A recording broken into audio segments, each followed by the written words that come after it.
처음 사랑을 버린 교회라고 하는 제목으로 말씀 나누도록 하겠습니다.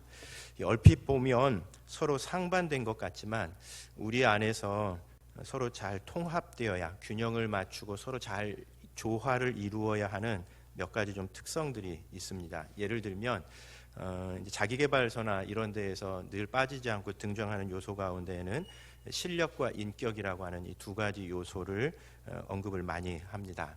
우리가 세상 속에서 영향력 있는 그리스도인으로서 살아가고자 한다면 보통 한 세 가지, 영성과 전문성 그리고 인격을 골고루 잘 갖추어야 한다라는 그런 이야기를 하는데, 그런 맥락 속에서 우리가 그리스도인으로서 내가 일하고 있는 분야에서 실력을 갖추고 전문성을 갖추는 것과 더불어서 함께 우리가 인격이라고 하는 것도 같이 균형을 맞추어야 한다라고 하는 그런 이야기입니다. 그래서 이제 흔히 실력이 칼이라고 한다면, 칼처럼 실제로 일을 하는 것이라고 한다면 인격은 칼집에 해당한다, 이렇게 이제 비유를 하면서 인격이라는 칼집 안에 담겨야 실력이 올바르게 그리고 효과적으로 사용될 수 있다라는 그런 이야기를 합니다. 여러분, 우리 가끔 그런 경우들 보지 않습니까? 실력은 뛰어난데 이 사람들을 자꾸 상처를 준다든지 이런 경우들을 보게 되는데, 이 인격이라고 하는 칼집 안에 칼이 잘 담겨져 있어야 필요할 때 제대로 쓸 수 있는 것과 마찬가지다라고 하는 그런 이야기입니다. 미로슬라브 볼프라고 하는 신학자, 요즘 이제 좀 사람들이 많이 관심을 갖는 신학자는 우리 신앙에 있어서도 이런 좀 잘 통합되어야 하는 두 가지 요소가 상승과 회귀다라고 하는 그런 설명을 합니다. 이 상승이라고 하는 것은 이제 하늘을 향해 올라가는 것을 가리킵니다. 그리고 회귀라고 하는 것은 그렇게 하늘로 올라가서 그냥 하늘의 세계에 머물지 않고 이 땅으로 내려오는 것을 가리키는데, 우리 신앙생활에 있어서 이 상승과 회귀가 서로 균형을 잘 맞추고 통합되어야지, 그렇지 않으면 기능장애에 걸리게 된다라는 이야기를 합니다.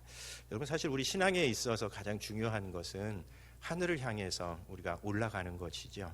이 땅의 세계가 전부 다가 아니라고 하는 것을 알고, 그리고 새로운 세계, 하나님께서 열어놓으시는 그런 어떤 새로운 가능성의 세계가 있다는 것을 알고 그 세계를 맛보는 것, 일종의 상승하는 겁니다. 그게 반드시 있어야 합니다. 그런데 자칫 잘못하면 신앙이라고 하는 것이 이 현실 세계를 도외시한 채 그저 그 상승의 세계 속에서만 머물고자 하는 그런 유혹을 받게 되는 경우들도 있습니다. 그러나 그렇게 되는 순간 신앙이라고 하는 것은 이 현실 세계와 동떨어져 버린 것이 되고, 그런 점에서 상승에 머무르지 않고 이 땅의 세계로 회귀하는 것, 내려오는 것, 이 두 가지가 동시에 다 이루어져야 한다는 겁니다. 반면에 이 회귀만 있는 신앙생활도 문제가 있죠. 땅의 세계에만 매몰되어 있어서 살아가는 것, 그래서 하늘의 세계를 맛보지도 못하고 경험하지도 못하는 것이야말로 어떤 의미에서는 신앙생활하면서 가장 좀 재미없는 그런 신앙생활이 되기 쉽습니다. 그런 점에서 상승과 회개, 이 두 가지의 요소가 우리 신앙인들 안에서 통합되어 있어야 한다라고 하는 이야기입니다. 그런 통합되어야 되는 요소 가운데 또 한 가지 중요한 것이 이 진리와 사랑이라고 하는 두 가지 요소입니다. 여러분, 우리 가끔 이 진리와 사랑이 서로 갈등을 일으키는 경우들이 참 많습니다. 대부분의 사회생활을 해나가다 보면 인간관계 속에서도 지금 이 상황에서 내가 이 사람을 사랑해야 될지, 아니면 어떤 원칙을 내세워서 좀 강하게 나가야 할지 늘 좀 고민이 되고요. 특히 우리 자녀들 키우다 보면 그런 경우 많죠. 이 상황이 이게 사랑을 해야 되는 상황인지 아니면 원칙을 내세워야 하는 상황인지 늘 좀 고민하게 됩니다. 저도 이제 아이들하고 이렇게 꽤 오래 지내왔는데도 불구하고 상황마다 고민이 되는 겁니다. 내가 너무 강하게 얘기한 거 아닌가? 근데 또 사랑 얘기하다 보면 너무 물러져가지고 이게 물도 아니고 아무것도 아닌 게 돼버릴 텐데, 사실 이런 요소들은 완성의 단계가 있는 것은 아닌 것 같습니다.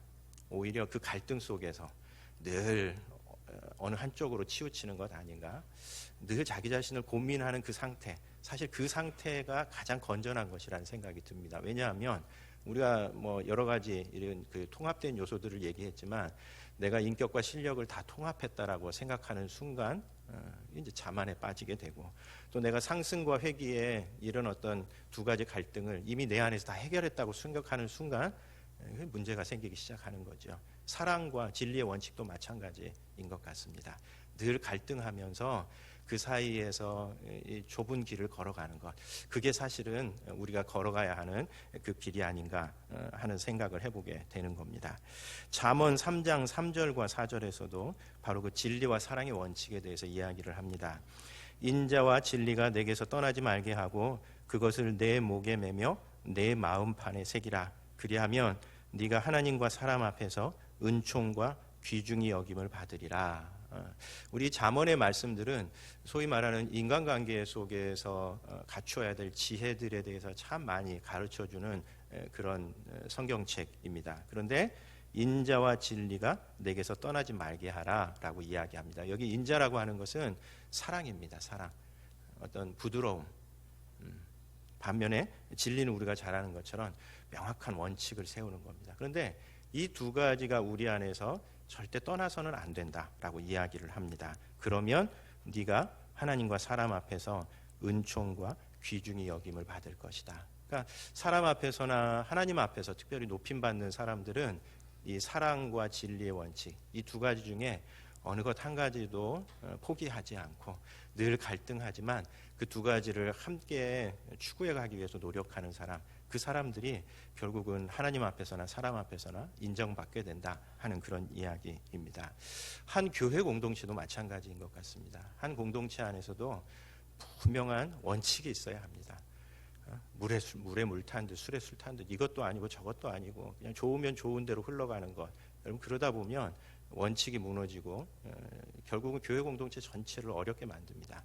반면에 원칙만 고수하다 보면 이 굉장히 좀 소위 칼만 휘두르는 그런 게 되어서 한 교회 안에도 어떤 삶의 원칙, 그 공동체가 지향하는 분명한 원칙을 세우지만 그 가운데 사랑도 같이 곁들여져 있어야 하는 겁니다. 그런 점에서 우리 형제교회가 이 진리와 사랑의 이 두 가지 특성들을 잘 통합한 교회가 되었으면 좋겠습니다.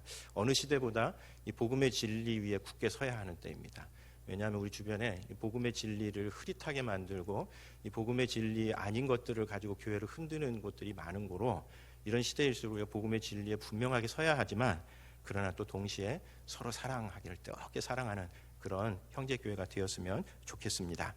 우리가 요한계시록에 나오는 7교회의 이야기들을 쭉 살펴가고 있는데 이 요한의 시대는 교회 위기의 시대였습니다. 우리 지난 시간에 잠깐 보았던 것처럼 이 로마 정부가 조직적인 박해를 교회를 향해서 가해 오고 있었고 그리고 앞으로 더 대대적인 박해를 가할 것이 예상되는 그런 상황이었습니다. 왜냐하면 아마 도미티아누스 황제 시대에 이 요한계시록이 기록되었을 것이라고 생각하는데 이 도미티아누스 황제 시대에 특별히 소아시아 지역을 중심으로 해서 이 황제 신격화 운동이 그야말로 본격화되고 있었던 시대가 바로 이 요한의 시대였기 때문에 그렇습니다. 그 상징적인 사건으로 로마 제국은 바로 이 요한 그 소아시아를 목회하고 있었던 사도 요한을 반모섬에 유배시킨 겁니다.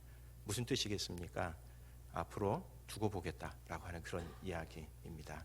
그런 점에서 이 로마 정부의 아주 조직적인 박해가 예상되었을 뿐만 아니라 내부적으로도 이 교회 안에 복음의 열정과 헌신이 약화되기 시작하고 또 교회 안에서 이단이 등장하는 이런 모습들을 통해서 내후외환에 그리고 바람 앞에 등불처럼 교회의 미래가 어떻게 될지에 대해서 사실 가늠하기 좀 쉽지 않은 그런 시대가 바로 이 요한계시록이 쓰여지고 있었던 그 상황이었었던 겁니다. 그래서 그런 시대에 반모섬에 유배되어서 평소 같았으면 다른 성도들하고 함께 주일 예배를 드리고 있었을 그날 주님께서 7교회를 친히 목양하고 계시고 사도 요한은 돌아다니면서 신방하지 못하지만 그러나 예수님께서 친히 그 7교회를 돌아다니시면서 목양하고 계시고 무엇보다 그 7교회를 든든히 붙잡고 계시는 모습을 보여주시면서 이 소아시아의 7교회를 향해서 전해주시는 말씀, 그것이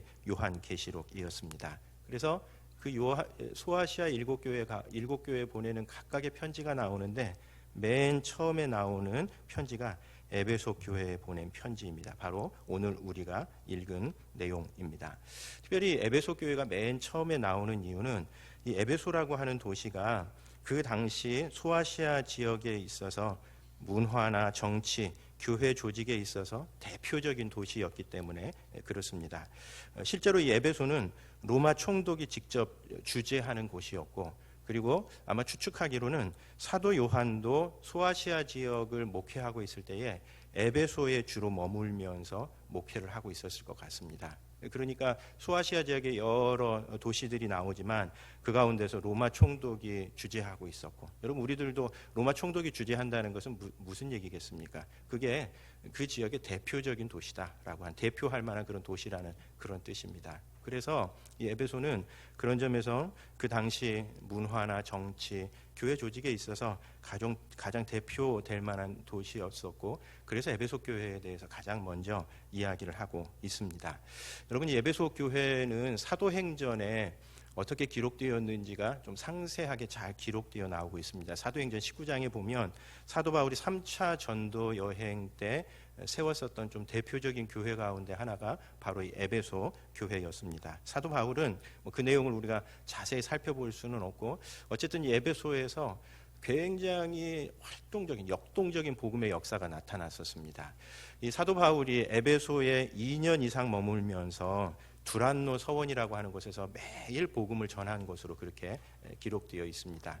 이 두란노 서원은 그 당시에 아마 이런 어떤 학교였을 것 같습니다. 철학에 대해서 가르치고 문화에 대해서 가르치는 그런 학교였을 것 같은데, 그곳에 가서 사도 바울이 2년 동안이나 매일 복음을 전했고, 이 2년 동안 복음을 전하면서 그 가운데 꽤 많은 회심자들이 생겨서 에베소 교회가 성장하고 있었던 겁니다. 그런데 우리 이 사도 바울의 전도 여행의 기록들을 보면 한 지역에 그렇게 오래 머물지 못했습니다.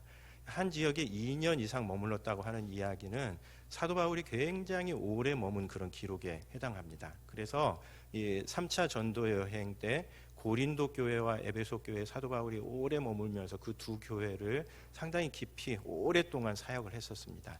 그 말은 무슨 뜻이냐면, 고린도 교회와 더불어서 이 에베소 교회는 사도 바울이 특별한 애정을 가지고 여러 가지 점에서 그 도시가 가지고 있는 대표성이라든지 이런 부분에서도, 그리고 또 그 교회를 좀 더 잘 세워야 되겠다라고 하는 그런 판단들도 했었을 것이고, 그런 점에서 사도 바울이 특별한 애정을 가지고 개척했었던 교회가 바로 이 에베소 교회였습니다. 뿐만 아니라 그 에베소 지역에서 다른 지역보다 훨씬 역동적인 복음의 역사가 나타났는데, 그 대표적인 사건이 이 에베소가 그 당시 마술이 굉장히 활개치던 곳이었습니다. 그러니까 에베소가 그 당시에 중심에, 소아시아 지역의 중심에 있었던 것은 정치적으로도 굉장히 중요한 도시였을 뿐만 아니라 이 에베소 지역에서 다른 곳들로 일종의 종교가 수출되고 있었던 겁니다. 마술을 중심으로 해서 에베소 지역에서 유행하던 그 마술들이 주변 지역으로도 영향력을 미치고 있어서 그 당시 마술사들이 사용하고 있었던 책 가운데 에베소 문서라고 하는 것이 실제로 존재했었습니다. 그러니까 이제 다른 지역의 마술사들도 이 에베소 문서를 가지고 자기들이 마술을 행하고 뭐 이런 주술을 행하고 하는 일들이 있었던 겁니다. 그런데 2년 동안 두란노 서원이라고 하는 곳에서 사도 바울이 복음을 꾸준히 전하면서 교회를 세워가니까 나중에는 이 마술사들이 자진해서 에베소 문서를 들고 와가지고 소각하는, 무슨 뜻이겠습니까? 이제 더 이상 주술은 우리가 신봉하지 않겠다라고 하는 그런 뜻에서 마술책을 태우는, 그래서 이걸 보고 이제 에베소 당국에서는 긴장을 하게 되는 겁니다. 왜냐하면 당장 그 자기들의 지지 기반이나 존재 기반이 흔들리는 것을 보면서 도시 전체가 한번 소동이 벌어지는 그런 일들도 있을 만큼, 그만큼 복음의 역사가 아주 왕성하게 나타났었던 그런 교회였었다 하는 이야기입니다. 그리고 실제로 오늘 본문 말씀을 잘 읽어봐도 이 에베소 교회는 소아시아 지역의 대표 교회로서, 소아시아 지역에 나오는 여러 교회들을 대표할 만한 교회로서 손색이 없는 교회로 등장합니다.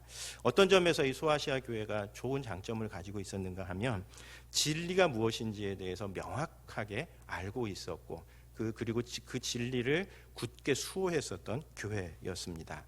오늘 본문을 보면, 오늘 말씀을 보면 그 당시에 다른 소아시아 지역들에도 이단들이 많이 나오는데, 이 에베소 지역에도 자기 스스로를 사도라고 자처하고 돌아다니면서 거짓 복음을 가르치고 있었던 거짓 교사들이 있었습니다. 그런데 이 거짓 교사들이 왜 잘못인지, 이것이 왜 거짓 복음인지에 대해서 명확하게 밝힌 교회라고 주님께서 칭찬하십니다. 2절 하반절에 보면 자칭 사도라 하되 아닌 자들을 시험하여 그의 거짓된 것을 내가 드러낸 것과, 그러니까 주님께서 칭찬하시는 가운데에 자칭 스스로 사도라고, 나 사도다라고 이야기하고 있었던 그 사람들의 잘못된 가르침에 대해서 명백하게 밝혀냈다라고 하는 그런 이야기입니다. 그 이단이 누군가? 6절에 보면 오직 내게 이것이 있으니 네가 니골라당의 행위를 미워하는도다. 나도 이것을 미워하노라 라고 이야기를 합니다. 그러니까 아마 그 자칭 사도라 하고 돌아다녔던 그 거짓 교사들에 대해서 이 6절에서는 니골라당이다 라고 그렇게 별명을 붙이는데, 아마 이것은 이 예루살렘 교회의 7집사 중 한 사람이 안디옥 사람 니골라라고 하는 사람이 있었습니다.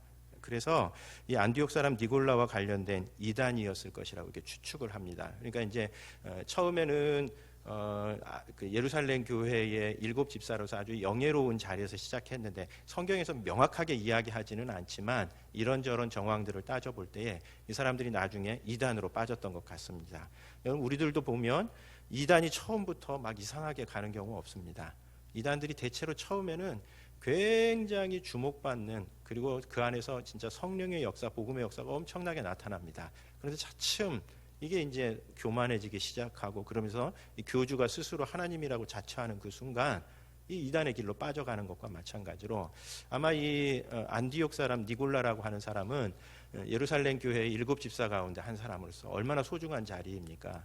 평신도 지도자로서는 가장 정말 영광된 그 자리에 있다가 나중에는 결국 자기 스스로를 사도라고 이야기하면서 돌아다니면서 거짓 복음을 전하는 그런 그 이단으로 빠져들었었는데, 이들의 잘못을 명백하게 밝히는, 그래서 진리가 무엇인지를 수호해내는 그런 역할을 했었다라고 하는 겁니다. 그런 점에서 에베소 교회는 진리가 무엇인지에 대해서 명확하게 알고 그 진리를 수호했었던 교회입니다. 뿐만 아니라 주님께서는 이 에베소 교회가 열심과 인내가 있는 교회다라고 칭찬을 하십니다. 2절 상반절에 보면 내가 네 행위와 수고와 네 인내를 알고 또 악한 자들을 용납하지 아니한 것도 안다라고 얘기하는데, 이 에베소 교회를 주님께서 칭찬하시면서 네가 얼마나 많은 일을 하고 있고 네가 얼마나 수고하고 있고 네가 얼마나 인내하는지 내가 잘 알고 있다라고 칭찬하십니다. 3절에서도 또 내가 참고 내 이름을 위하여 견디고 게으르지 아니한 것을 알고 있다라고 그러면서 예수님께서 에베소 교회의 그런 어떤 열심과 인내를 칭찬하십니다. 그러니까 이 에베소 교회 안에서는 상당히 다른 교회들보다 효과적인 사역이, 교회 사역이 아주 다양하게 펼쳐지고 있었고, 그리고 뿐만 아니라 이들의 열심은 그냥 일순간 한번 불꽃처럼 확 타올랐다가 그냥 끝나는 그런 열심이 아니라 꽤 오랫동안 지속되는 그런 인내심까지도 갖추고 있었던 그런 교회였었다는 겁니다. 우리 헌신도 그런 경우 있지 않습니까? 한번 그냥 피를 받아 느낌 받았다고 느낌 왔다고 그러다가 막 하다가 그냥 어느 틈엔가 그냥 싹 등 돌려버리는 그런 경우들도 있는데, 그런 게 아니라는 겁니다. 꾸준한 헌신, 그런 점에서 에베소 교회가 그런 장점들을 가지고 있었던 겁니다. 그래서 진리에 대해서는 명확하게 분별력을 갖고 있고, 그리고 다양하고 효과적인 사역을 펼쳤고, 뿐만 아니라 참고 인내할 줄 알고 꾸준히 주님 위해서 봉사할 줄 아는 그런 교회였었다는 겁니다. 소아시아의 7교회 가운데 대표 교회가 되기에 전혀 손색이 없는 그런 교회였습니다. 그런데 주님께서 이 교회를 향해서 한 가지 딱 나무라시는 것이 있습니다. 우리 4절 말씀 한번 같이 읽어보도록 하겠습니다. 같이 읽습니다. 그러나 너를 책망할 것이 있나니 너의 처음 사랑을 버렸느니라. 너 그렇게 진리 위에 굳게 서 있는 건 참 잘하는 것이다. 그리고 너희들 그렇게 열심히 효과적으로 다양한 사역을 펼치는 것, 그것도 참 잘하는 일이다. 그리고 너희 그렇게 인내하고 꾸준하게 헌신하는 것, 그것도 장점이다. 그런데 너희가 처음 사랑을 버렸구나 라고 하는 것이 예수님의 진단입니다. 여러분, 이 처음 사랑에 대해서 이게 뭘까에 대해서 두 가지 해석이 존재합니다. 그러니까 이제 어떤 분들은 이 처음 사랑을 버렸다라고 하는 것에 대해서 형제 사랑, 그러니까 교우들끼리 주고받는 사랑이 식었다, 그렇게 해석하는 경우가 있습니다. 왜 그런가 하면 이 진리가 무엇인지를 다투었었던 겁니다. 그러니까 교회 안에 니골라 이단이 등장을 해가지고 이 잘못된 복음을 가르치고 다니니까 이 격렬하게 논쟁을 벌여야 하는 겁니다. 진리를 놓고 옳고 그름을 판가름해야 되는 상황 속에서 어떤 일들이 일어나기 쉽겠습니까? 이게 뭘 무 자르듯이 이렇게 잘라지지 않는 겁니다. 성도들의 관계라고 하는 것이 그렇지가 않아서 그런 어떤 논쟁의 상황 속에 들어가다 보면 진리를 수호해야 되기는 하지만 그러는 가운데 성도들 사이에 어떤 사랑의 관계들이 조금씩 깨어지기 시작하고 그 시간이 오래 지나면 사랑이 식어버릴 수도 있는 겁니다. 그런 점에서 어떤 분들은 너희가 처음 사랑을 버렸다라고 하는 이것을 형제들끼리의 공동체 안에 성도들 사이에 주고받는 형제 사랑이 약화된 것이라고 이야기하는 사람도 있는 반면에 하나님 사랑을 가리키는 것이다. 그래서 처음 신앙생활을 했었을 때의 그 기쁨과 감격을 잃어버린 채 외적인 형식과 행위만 남아있는 것을 가리킨다라고 보는 분들도 있습니다. 우리들도 그런 경우들 많지 않습니까? 처음에는 신앙생활 할 때에 참 신앙생활이라고 하는 것이 주는 그 기쁨과 감격을 충분히 누리지만 세월이 지나다 보면 그런 어떤 사랑, 열정 이런 것들이 식기 시작하면서 그냥 겉모양의 신앙생활만 유지해 갈 수가 있는데 에베소 교회도 이 대표 교회라고 하는 그런 어떤 직책 때문에 부담스러워서 차마 그것을 다 던지거나 포기하지는 못하지만 그런 어떤 사랑이 식고 있었던 그런 상황이라고 이야기하시는 분들도 있는 겁니다. 어떤 게 정답일까요? 성경 본문에서 정확하게 이야기하지 않기 때문에 어떤 특별히 정할 필요는 없을 것 같습니다. 그래서 이런 애매한 상황에서는 둘 다 맞습니다. 그렇게 얘기할 수 있습니다. 아무튼 에베소 교회는 진리에 대한 다툼 속에서 성도들 사이에 사랑이 식었거나 혹은 처음에 그 열정들을 조금씩 잃어가고 있는 그 모습을 보면서 우리 주님께서 에베소 교회를 향해서 너희들 처음 사랑을 회복해야 된다라고 이야기하고 계시는 겁니다.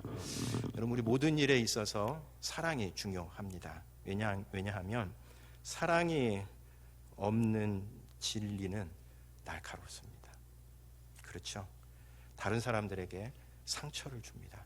분명히 옳고 그름을 따져야 합니다. 그러나 이것이 사랑 없이 전달될 경우 다른 사람들에게 상처를 줍니다. 가족들끼리 싸울 때에 사실만 말하면 되지 않습니까? 부부간에 싸울 때 사실만 얘기하면 됩니다. 거기 아무것도 덧붙이지 않아도 사실만 얘기함으로써 상처를 줄 수 있습니다.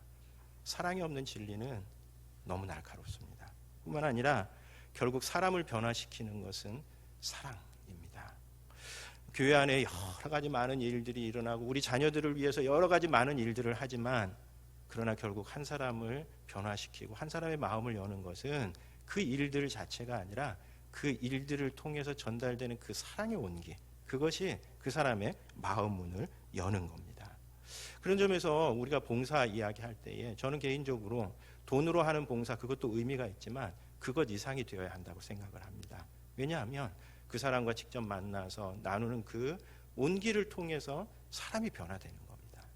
결국은 교회의 숱한 일들 가운데 사랑이 빠져버리면 일들은 많고 분주할지 모르지만 아무런 변화도 일어나지 않는 겁니다. 사랑이 빠지면 변화가 일어나지 않는 겁니다. 뿐만 아니라 사랑이 없으면 기쁨과 성장도 없습니다. 우리 가끔 의무감 속에서 하는 일들 한번 생각해 보면 됩니다.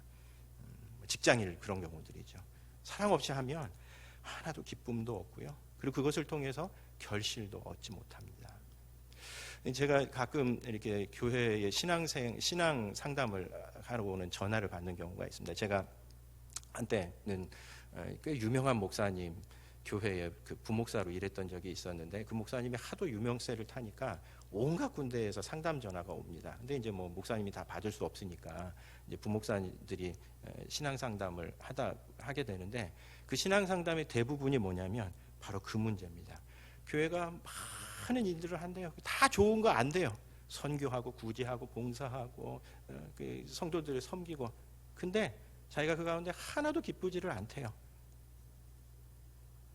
그래서 어떻게 해야 되냐고 전화를 거는 겁니다. 정답은 뭐냐면 쉬는 겁니다. 쉬는 거. 그 사람이 회복이 되는 거죠. 여러분 교회에서 막 얘기하고 그러니까 억지로 따라가는데 마음속에서 아무 동기도 일어나지 않으니까 교회를 떠나고 싶은데 떠나지도 못하고 그렇다는 하소연을 들으면 그렇게 얘기를 하는 겁니다. 쉬시거나 쉬지 못하면 교회를 떠나시라고, 본인 챙기시는 게 우선이라고. 여러분 우리 사랑이 없으면 기쁨이 없습니다. 기쁨이 없습니다. 사랑이 없으면 그렇게 하는 봉사가 우리들에게 무슨 유익이 되겠습니까? 그래서 주님께서는 에베소 교회의 그 많은 사역들과 열심과 헌신 가운데에 사랑이 빠진 것에 대해서 안타깝게 보시면서 너희들 처음 사랑을 회복해야 된다. 지금 그냥 형식과 의무감 속에서만 그렇게 신앙생활을 해서는 안 된다라고 이야기를 하고 계시는 겁니다. 사실 이번에 이 에베소 교회에 주시는 이 말씀을 제가 묵상하면서 그냥 두 가지 정도를 아주 깊이 묵상했습니다. 첫 번째로는 버렸다라고 하는 말입니다. 4절에 보면 그러나 너를 책망할 것이 있나니 너의 처음 사랑을 버렸느니라 라고 그렇게 예수님께서 말씀하십니다. 저는 이 에베소 교회에 대해서 늘 생각할 때마다 어떻게 생각했냐면 처음 사랑을 잃어버린 교회라고 생각했었습니다. 그런데 이번에 말씀을 보면서는 잃어버린 것이 아니라 수동태가 아니라 능동태라고 하는 사실이 제게 굉장히 크게 다가왔습니다. 무슨 뜻이겠습니까? 그냥 어떻게 지내다 보니까 처음 사랑이 사라진 것을 깨닫게 된 것이 아니라 이미 알고 있었다는 겁니다. 혹은 적극적으로 그 처음 사랑을 버렸을 수도 있는 그런 상황을 이야기하고 계시는 겁니다. 처음 사랑이 사라진 것이 이게 수동태로 상황과 여건에 밀려서 어쩔 수 없이 그런 것이 아니라 그 가운데에 적극적인 개입이거나 아니면 수동적인 방관이 그 가운데 분명히 들어있었다는 이야기입니다. 어떤 이유인지는 잘 모릅니다. 신앙생활을 하던 중에 한번 크게 실망을 해서 아이고 그냥 대충 하면서 신앙생활하면 되지 이런 마음들을 갖고 있었을지도 모르고 혹은 소극적으로 방관하고 있었을지도 모릅니다. 무언가 이렇게 신앙생활하면 안 된다라고 하는 것을 본인 스스로 알고 있으면서도 그걸 오랫동안 바로잡지를 않은 겁니다. 그래서 그 다음에 하시는 그 말씀을 보면 이미 이 사람들이 문제가 뭔지에 대해서 잘 알고 있는 듯한 뉘앙스로 예수님께서 이야기를 하시는 겁니다. 그러므로 어디서 떨어졌는지를 생각하고 회개하여 처음 행위를 가지라. 너희들 어디서부터 문제가 생겼는지 알고 있지 않느냐라고 하는 뉘앙스로 너희들 잃어버린 것이 아니라 버린 거다라는 그런 말씀으로 예수님께서 에베소 교회를 향해서 이야기하고 계시는 겁니다. 여러분 저 사실 이 말씀이 우리들의 신앙생활의 현실이라고 생각합니다. 여러분 뭐 열심히 지내다 보니까 어느 날인가 내 신앙에 문제가 있네 이렇게 발견하는 경우는 그렇게 많지 않습니다. 우리 다 잘 알고 있습니다. 내가 지금 이렇게 신앙생활하는 것이 문제가 있다는 거 다 알고 있습니다. 그런데 바로잡지 않는 겁니다. 왜요? 귀찮으니까. 지금 신앙생활이 그냥 만족스러우니까 이렇게 지내도 아무 문제가 생기지 않으니까 그냥 그대로 세월이 가다 보면 그냥 우리들 스스로도 잊어버린 채 지내가 버리는 겁니다. 그게 우리의 현실인 겁니다. 그런 점에서 처음 사랑은 잃어버리는 것이 아니라 우리가 버리는 겁니다. 우리들 스스로가 잘 아는 가운데 바로잡지 않는 거라는 겁니다. 두 번째로는 이 처음 사랑을 회복하라라고 하는 이 말씀 가운데서 신앙 계승 문제에 대해서 좀 깊이 생각해 보게 되었습니다.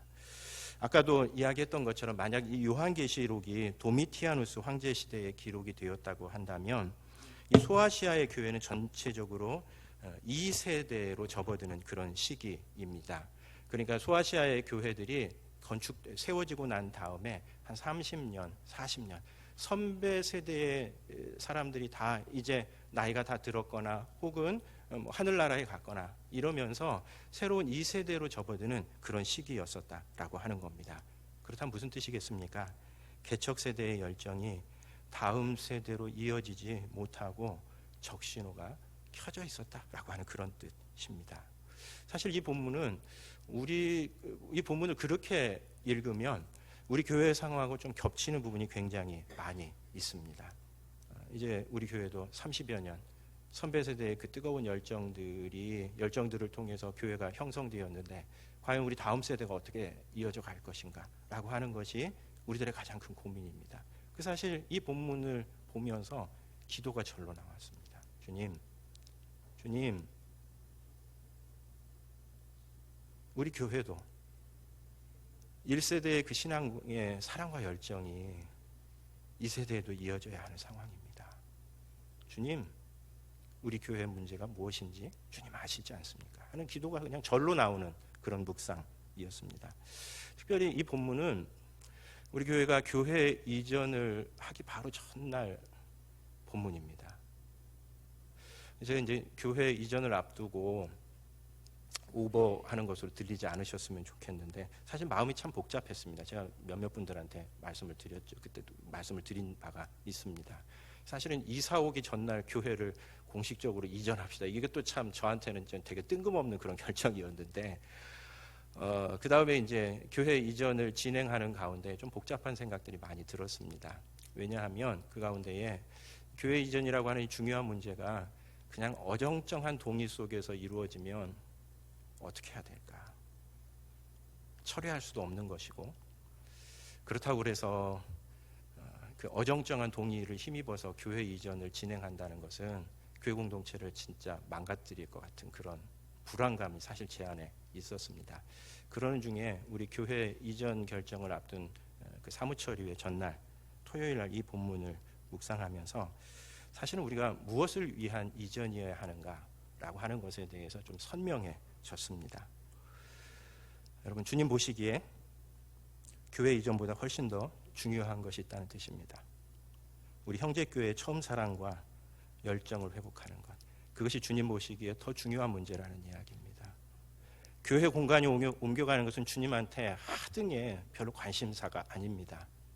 그냥 형제교회 전체가 하나님 앞에서의 그 처음 사랑을 회복하는 것, 그것이 주님 보시기에 훨씬 더 중요한 관심사다라고 하는 그런 이야기입니다. 그런 점에서 우리 단순한 공간 이동이 되어서는 안 되겠다라고 하는 생각들을 해야 될 것 같습니다. 내적으로 새로워져야 합니다. 우리 잘 아는 것처럼 한 가정이 새로운 집으로 이사 갔다고 해서 그 가정이 본질적으로 변하나요? 변하지 않습니다.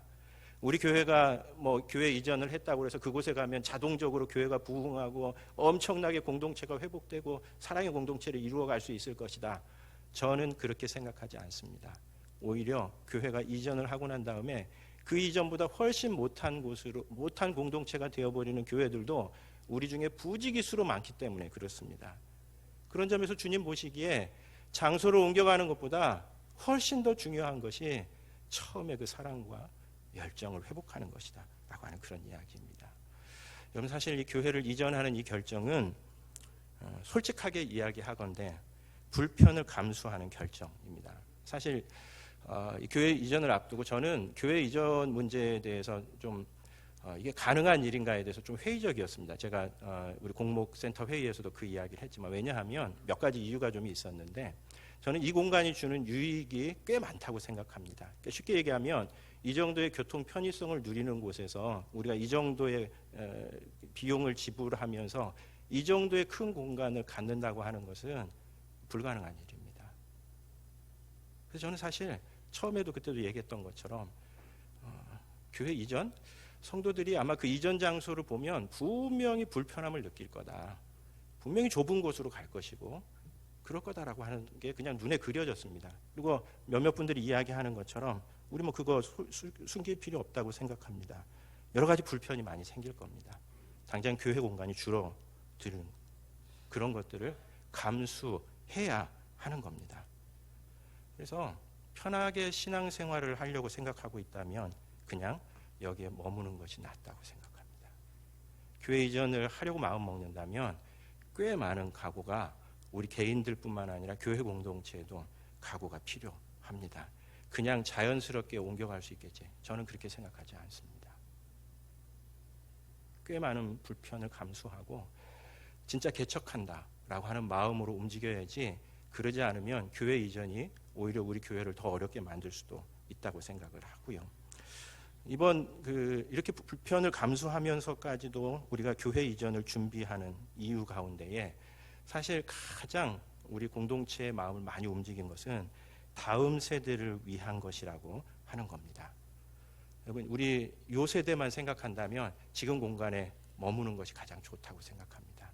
그런데 우리 다음 세대들이 어디에서 교회를 어느 곳에 터전을 잡아야 할 것인가 하는 그 관심사가 우리에게 있어서 굉장히 중요한 관심사입니다. 그런 점에서 특별히 우리 선배 세대의 열정들이 다음 세대까지 이어지기 위해서 다음 세대를 위한 교회 이전이 되어야 하는데, 저는 그 면에서 우리가 다음 세대를 위한다고 하는 이 결정에 충실했으면 좋겠습니다. 왜냐하면 다음 세대를 위한다고 말로는 이야기하지만 실제로는 그렇지 않은 경우들이 진짜 많기 때문에 그렇습니다. 여러분, 우리는 다음 세대 중심의 교회입니다, 이렇게 말하는 교회도 부지기수로 많습니다. 근데 그 교회 가서 다음 세대를 위해서 실제로 뭐 하는지를 보면 아무것도 없습니다. 여러분, 우리 교회는 다음 세대를 위한 교회입니다 라고 기치를 걸면 다음 세대들이 몰려오나요? 아닙니다. 그 기치에 맞게 교회의 여러 가지 방향과 구조가 바뀌어야 하는 겁니다. 여러분, 교회가 다음 세대를 중심으로 하고 있다는 것은 그 교회가 사용하고 있는 인력과 공간 속에서 나타난다고 생각합니다. 여러분, 사실 우리 교회의 여러 가지 재정들을 줄일 때에 교회 학교 재정들을 줄이는 거, 이건 줄여봐도요 별로 줄어들지도 않습니다. 표시도 안 납니다. 그럼 우리가 도대체 다음 세대를 위한다고 하는 게 뭐에서 나타나는 겁니까 도대체? 교회 학교를 위한, 다음 세대를 위한 사람을 세우는 겁니다. 그래서 이번에도 사실 우리 교역자들 세우는 부분에 있어서 이제 늘 달고 나오는 얘기가 있습니다. 우리 교역자들 많은 거 아니야? 많다고 보일 수도 있습니다. 그러나 적어도 우리 다음 세대를 책임지고 있는 교육 담당자들, 저는 그것이 꼭 교역자야만 한다고 생각하지는 않습니다만, 다음 세대들을 세우는 그 부분에 있어서 돈이 들어가는 것에 대해서 절대 아까워해서는 안 된다고 생각합니다. 그리고 다음 세대를 위한 공간이 그 가운데 반드시 있어야 합니다. 말로는 다음 세대를 위한다고 이야기하면서도 그렇게 가지 못하는 이유는 중요한 의사결정들이 다 어른들 통해서 이루어지기 때문에 그렇습니다. 실제로 다음 세대들에게 필요한 공간이 무엇인지에 대해서 잘 고려하지 않아요. 왜냐하면 내게는 그게 실질적인 필요가 아니기 때문에 그렇습니다. 아이들이 와서 편안하게 있을 수 있는 장소는 나는 없어도 됩니다. 저희 아이들은 다 컸습니다.